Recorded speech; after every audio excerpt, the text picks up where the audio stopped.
Kryetari i Aleancës për Shqiptarët Arben Taravari ka kritikuar qeverisjen 2 vjeçare të koalicionit Vlen në qeveri. I pyetur nga televizioni Uskana lidhur me realizimin e programit zgjedhor, Taravari, i cili ishte një ndër hartuesit e këtij programi, deklaroi se në 2 vitet e kaluara nuk është realizuar asnjë nga pikat e premtuara para qytetarëve.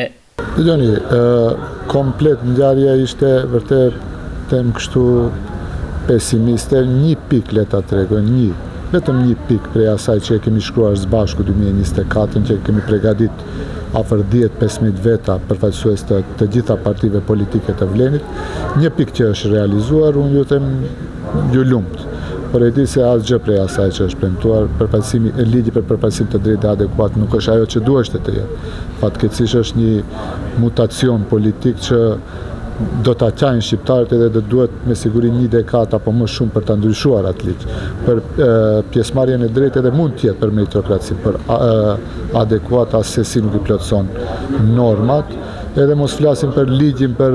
kazino, e cila ne premtuam se as pak nuk do të ekzistojnë kazino dhe bastore. E tash erdhi praktikisht ligji i njëjtë të cilën e propozonte Artan Grupi 2024, të cilën ne si Aleancë për Shqiptarët kategorikisht e kemi refuzuar, dhe nëse këto i quajnë arritje, përse ju them në thojza ju lumt. Taravari komentoi gjithashtu edhe vendimin e fundit të gjykatës kushtetuese për abrogimin e vendimit të Këshillit Komunal të vitit 2007 lidhur me ndryshimin e emrave të disa rrugëve dhe sheshit të qytetit. Shumë bukur e tha deputeti jon Alis Topçe në parlament,